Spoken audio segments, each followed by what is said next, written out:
अस्सलाम वालेकुम।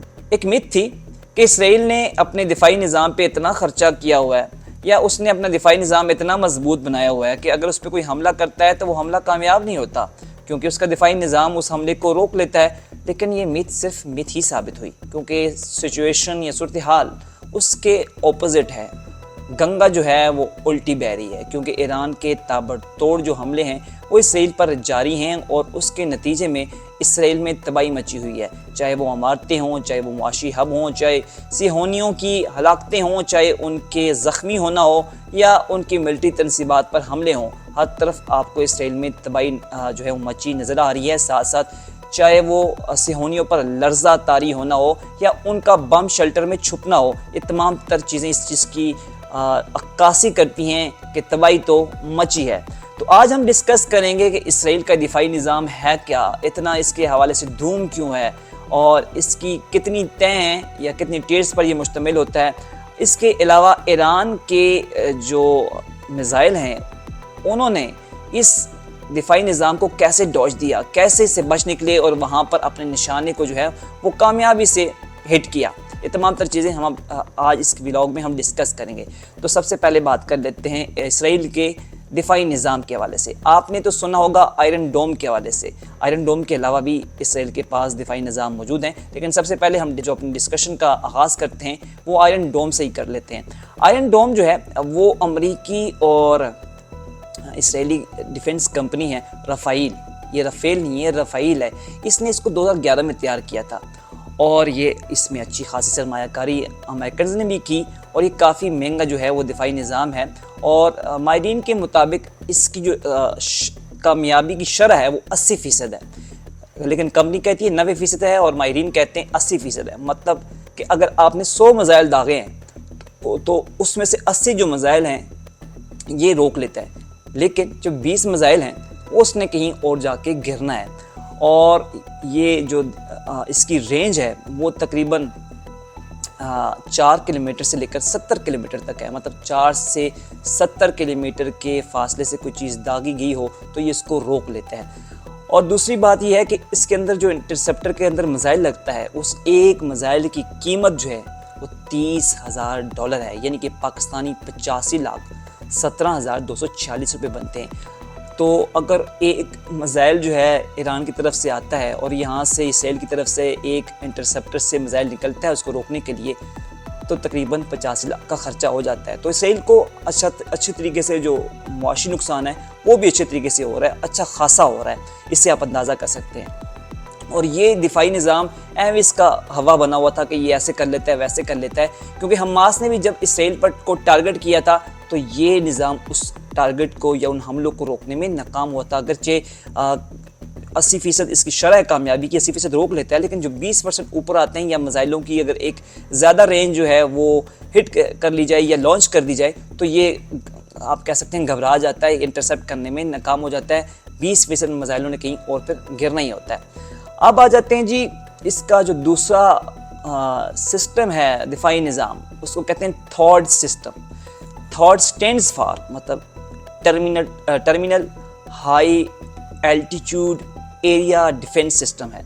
और ये जो लॉन्ग रेंज के मिसाइल आते हैं या आप कह सकते हैं रॉकेट आते हैं उनको जो रोकने में है कामयाब हो जाता है। जो शॉर्ट रेंज से आते हैं उनको या तैयारे जो आते हैं उनको रोकने में ये जो है वो कोई मुअस्सर साबित नहीं होता। और इसकी रेंज जो है वो 150 किलोमीटर से लेकर 200 किलोमीटर है। और इसके बाद आता है इनका जो तीसरा सिस्टम आता है उसको कहते हैं डेविड स्लिंग। इसको उर्दू में दाऊद की गुलेल भी कहा जाता है। हो सकता है हज़रत दाऊद की मुनासबत से इसकी निस्बत हो। तो ये जो है बेसिकली अमरीकी रफ़ाइल कंपनी ने बनाया था, जिसने वो आयरन डोम बनाया हुआ है और 2017 में जो है इसको फाल किया गया था। ये ballistic cruise rocket jets drones के ख़िलाफ़ मुअस्सर जो है वो साबित होता है और इसकी रेंज जो है 40 से 300 किलोमीटर जो है वो है। इसके अलावा अब आता है एरो 2 और एरो 3, और ये जो है वो लॉन्ग रेंज के जो मिसाइल होते हैं उनको रोकने के लिए जो है ये इस्तेमाल होता है। इसके अलावा अब आते हैं जो दिफाई निज़ाम है बेसिकली उसकी 3 टियर्स होते हैं। सबसे पहले रडार होता है। रडार जो होता है मिसाइल की निशानदेही करता है और वो आगे कमांड देता है जो सेकंड होता है कमांड एंड कंट्रोल सिस्टम, उसको बताता है कि ये मिसाइल आ रहा है, और वो कमांड कंट्रोल सिस्टम मिसाइल की नौइयत देखता है और फिर जो है वो आगे जो लॉन्चर होता है उस तक इंस्ट्रक्शन पहुंचाता है कि ये मिसाइल आ रहा है और ये आबादी को हिट कर रहा है, ये मिलिट्री तरसीबात को हिट कर रहा है। तो फिर लॉन्चर जो है वहाँ से जो है वो उसको उसकी नौइयत देख के वहाँ से वो मिसाइल हिट करता है कि इसको किस नौइयत का मिसाइल हिट करना है, कहाँ पे इसको इंटरसेप्ट करना है। तो लॉन्चर से बेसिकली बैक वक्त 2 मिसाइल फायर किए जाते हैं, एक अगर मिस भी हो जाए तो दूसरा अपना काम जो है वो कर जाए।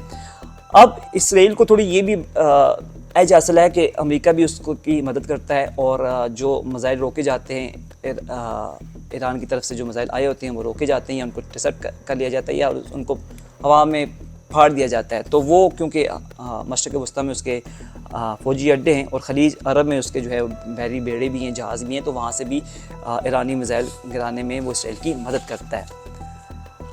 अब जो है बेसिकली ईरानी मिसाइलों ने इस सिस्टम को धोखा कैसे दिया, कैसे वो पहुँचे।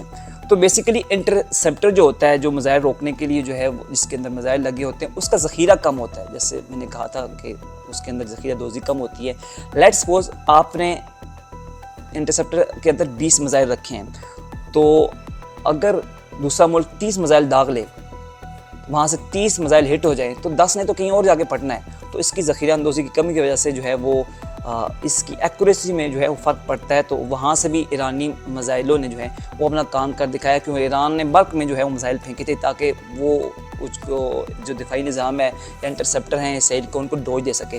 फिर हाइपरसोनिक मिसाइल का इस्तेमाल किया ईरान की तरफ से, और ये आपको पता है आवाज़ की रफ्तार से जो है वो 5 गुना तेज़ होता है। 6000 किलोमीटर फ़ी घंटा की स्पीड होती है, यानी कि 17 मीटर फ़ी सेकंड की स्पीड से जो है ये चलता है।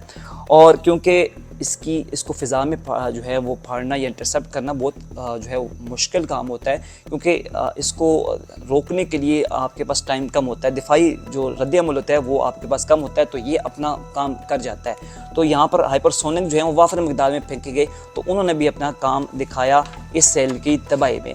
फिर जनाब जी हाइपरसोनिक के बाद सिर्फ हाइपरसोनिक नहीं, बाकी जो क्रूज़ मिसाइल हैं उन्होंने अपने जो है वो काम दिखाया। इसके अलावा जिग जैग जो है वो मिसाइल इस्तेमाल किए गए। अच्छा, फतह 2 जो मिसाइल है वो ईरान का हाइपरसोनिक मिसाइल है, और ये ग्लाइड व्हीकल जो है वो लेकर जाता है, और ये इसका जो रॉकेट है वो अलग हो जाता है, और ये फिर जिग जैग जो है वो सफ़र करता है। और जब जिग जैग सफ़र करता है तो इसको निशाना बनाना बहुत मुश्किल होता है। बाकी मिसाइल आपको पता है सीधा जाते हैं, उनको हिट करना हो सकता है आसान हो, लेकिन जब जिग जैग जाता है तो उसको निशाना बनाना जो है वो मुश्किल होता है। और तो इसकी फिर ये होता है कि फिर अपने जाके निशाने को हिट करता है। और आपने देखी होंगी विजुअल्स के किस तरह जिग जैग तरीके से जिसने जाके फतह 2 ने जो है वो अपने टारगेट को निशाना बनाया था। फिर आते हैं cruise missile. Cruise missile basically ये ईंधन लेके जाता है और कम फासले पे जो है वो सफ़र करता है। जो इसके रास्ते में रुकावटें आती हैं उसको भी अबूर करके आगे जा सकता है। साथ साथ जो है वो अपने निशाने को में पहुंचने में जो है वो कामयाब हो जाता है, और ऐसा होता है कि अपने टारगेट को अचीव करने में इसमें भी काफ़ी एक्यूरेसी है। और हवीज़ा नामी जो है वो क्रूज़ मिसाइल ईरान की तरफ से हिट किया गया था इसराइल पर, और इसकी भी रेंज है तकरीबन 1350 किलोमीटर इसकी रेंज थी। अब जो अगला सिस्टम मैं आपको बताता चलूँ कि जाली मिसाइल फेंकना, कि आपका इंटरसेप्टर रेडी है कि मिसाइल आ रहा है और मैंने उसको इंटरसेप्ट करना है या उसको टारगेट करना है। आपने जाली मिसाइल फेंक लिए, जाली ड्रोन भेज दिए। जैसे इंडिया ने हमारे ऊपर ड्रोन जो है भेजे थे कि इनका दिफाई निज़ाम चेक करें कहाँ पे, और हमने बंदूकों से मारे, कभी किससे मारे कभी किससे मारे। तो ये जाली मिसाइल होते हैं या जाली ड्रोन्स होते हैं जिनको भेजा जाता है कि आपका दिफाई निज़ाम चेक करे, और इसको चेक करते करते पीछे से असली मिसाइल आ जाता है कि आपको धोखा दें कि भाई जाली मिसाइल फेंक दिया, आपका इंटरसेप्टर जाता है इसको हिट करने के लिए, पीछे से असली मिसाइल आ जाता है और अपना असली मिसाइल जो है वो हिट कर लेता है। फिर आता है एक स्टिल्थ मिसाइल होते हैं। ये जो है इसमें ऐसी टेक्नोलॉजी होती है कि ये रडार पर नज़र नहीं आते। और अब जो असल ताकत भी है ईरान की वो खुदकश बम जो है ड्रोन है, क्योंकि रशिया जो ड्रोन इस्तेमाल कर रहा है यूक्रेन के, वो हैं ईरानियन जो हैं वो ड्रोन, और ये कम कीमत भी होती हैं और मौसर भी साबित होते हैं, और ये बारूद लेके जाने की सलाहियत रखते हैं। तो अंदाज़ा कर सकते हैं कि ईरान ने किस तरतीब से, अगर जो उसके पास फ़ज़ाइया के पास इतनी ताकत नहीं है, लेकिन किस तरतीब से उसने अपने मिसाइलों का इस्तेमाल किया, कैसी हिकमत अमली से उसने अपने मिसाइलों का, ड्रोन्स का इस्तेमाल किया और इसराइल को वो टारगेट कर रहा है। अब यहाँ पर आगे चीज़ जो जाके चल के जो है आगे जज करने की चीज़ है कि इसराइल के पास कितने इंटरसेप्टर रह गए और ईरान के पास कितने जो है वो मज़ाहिर रह गए। तो ये जाके चीज़ जो है इस चीज़ को, स्ट्रेंथ को शो करेगी कि आगे जाके जंग जो है वो किस नौइयत की होगी, या उसमें कितनी शिद्दत आ सकती है, या अगर दोनों के पास, एक के पास दिफाई निज़ाम और एक के पास मिसाइल ख़त्म हो गए तो फिर सूरत हाल किस कदर जो है वो जाएगी। ये तमाम तर चीज़ें आने वाले दिनों में मज़ीद क्लियर हो जाएंगी। लेकिन आज हमने आपको बताया कि इसराइल का दिफाई निज़ाम क्या और ईरान ने इसको कैसे डॉच किया है। इस वीडियो के वाले से अपना फीडबैक लाजमी दीजिएगा। अपना ख्याल रखिएगा। अल्लाह हाफ़िज़।